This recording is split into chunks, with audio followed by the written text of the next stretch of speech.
Video Fletcher here, and today we're going to be doing some myth busting and giving away some of the secrets that I know and have found out about on Gears of War 3. This was inspired by a thread on Reddit, so shout out to you, and there is lots and lots of information, so please stick till the end because it's not in any sort of importance order, it's not anything like that, it's just a load of random facts and myths busted.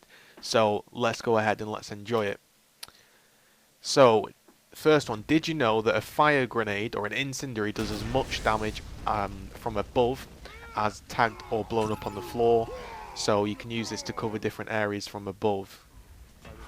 Stopping power has no effect if you're on cover and you're running. If you're in cover, stopping power has absolutely no effect. And the same goes with wall bouncing. If you wall bounce from cover to cover, as you see, has absolutely no effect on you. Coming to number 3. Did you know that you can cancel out a swap turn by pushing forwards and A? So as you swap turn, you push forwards and A, and you can switch out of it, and you can get some pretty funky movement going on, which people don't expect. Number 4, a Torpor does as much damage non-active as it does active if you stand on it. So as you can see here, he's teardropping it onto me, and you'll see it again. This is non-active, and it's still blowing me up in one shot as compared to the first active. And also, if you didn't know, the Torpor does more damage to the opponent than it does to you. It will not kill yourself, but it will kill the opponent. The next one is there are lots and lots of spots in the game that will just make you invincible if you put your body kind of on and off cover as he's stood up. Now I'm not too sure how this exactly works, but this is how you make yourself. If you're kind of hanging off the cover, there are lots and lots of spots, like I say, that you're just invincible or take a lot of damage. As you've seen in this next one, I'm only basically propped up on the corner, but I'm going to take 4 point blanks, and then I'm going to show you how I should have died. So here we go. You see, I'm just taking so much damage, and I finally blow up, but here's the distance that we were at, and what should have happened is that should have just died in one shot from that distance, so it definitely gives you more health. So a chainsaw always beats a retro charge, for those that didn't know. And also you can trade in retro charges and it just looks retarded. So there we go. Coming on to the next one. You can weapon slide this one shot. So if someone's looking at you with a one shot, then you can weapon slide it. Just walk along and hold X, and you can pick it up with ease and not get one shotted. The next one is the digger. Now if the line's going through, then the digger object will travel through whatever you're pointing at. If it's like this and it's blocked, then it will not go through. For those that didn't know, I thought that was pretty obvious, but some people didn't know, so there you go. That one won't go through that wall, and this one will. So instead of just spamming it, just give it a quick flash up and check if it'll go through the wall. You can get some pretty unique angles. Now an active digger has absolutely no difference to a regular digger. You can see there's no speed difference between the two, and there is no also damage distance, explosion distance or anything. We've tested that. Coming on to the next one, if someone's been bad-mannered and he's beaten the shit out of someone, if you chainsaw, it stops the animation and it cuts it off, so you don't have to sit and watch everyone get punched if you're not into that. And you also get XP for that. Speaking of XP, there is 5 times XP and it's permanent. If you notice, I'm getting 46 per punch, and at the end I'll get 500 I think, or 600 XP, and that's permanent, 5 times XP on executions. Now blocks that can be destroyed will stun and minor injure your opponents. This goes for you, your own team and the opponent. So there you go, you can get stunned.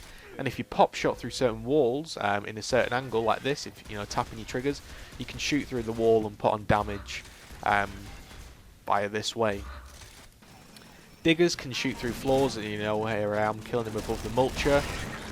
Killing him instantly by looking where the mulcher was. So for those that didn't know, obviously it can travel through walls, and there we go. He's died there. Oh, I didn't know that one either. And come on to the next one now.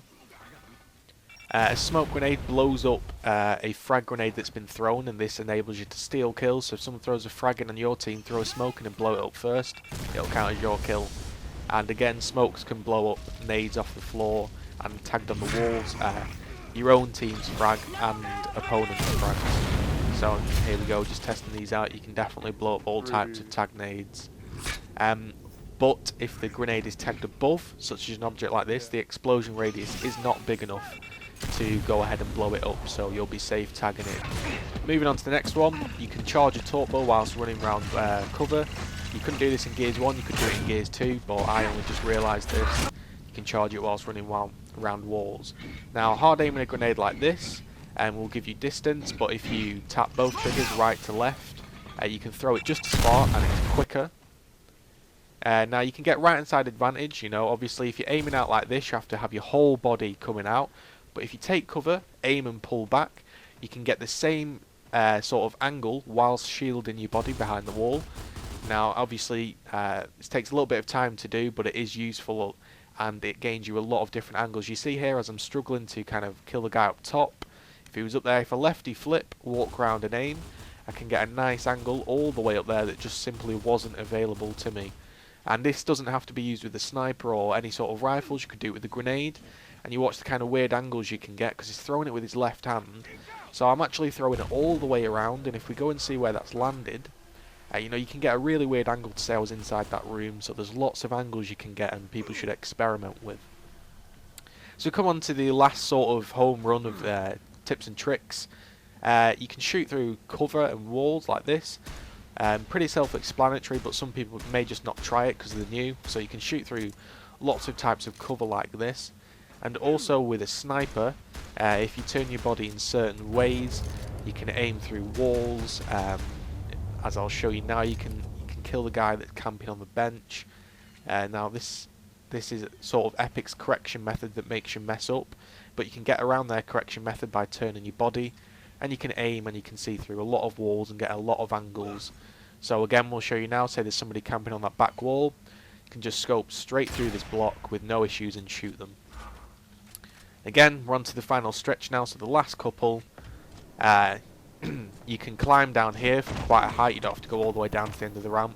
And that also goes for the GGZII sniper area, or should I say Torpor area. Now if you press that button on checkout, and you come to this back area, you can shoot the crate and you'll get a fire extinguisher. But if you are on Brothers Till the End or Alpha, this won't be an extinguisher, this will be a boom shot or a torch bow. So for those who didn't know that. God. So that was 7 minutes of tips and tricks. Did you know all of them? Did you find anything new? If you did and you enjoyed it, it took a lot of time to make and put together, so please drop a like and a comment, because it really was quite a time consuming video to make, but it was fun and I learnt some new things and I hope you did too. If there's anything that I've missed out or something secret that you know, post it in the comments below and thumbs it up if you see a good one, and we'll all be able to discuss the sort of tips and tricks of Gears. So that was Did You Know? If for some reason I find out a lot of new things, I'll do another episode, but I imagine I've got quite a lot covered there, so hopefully that was entertaining and informative for you. So just drop a comment and a like, and remember to subscribe. Thanks.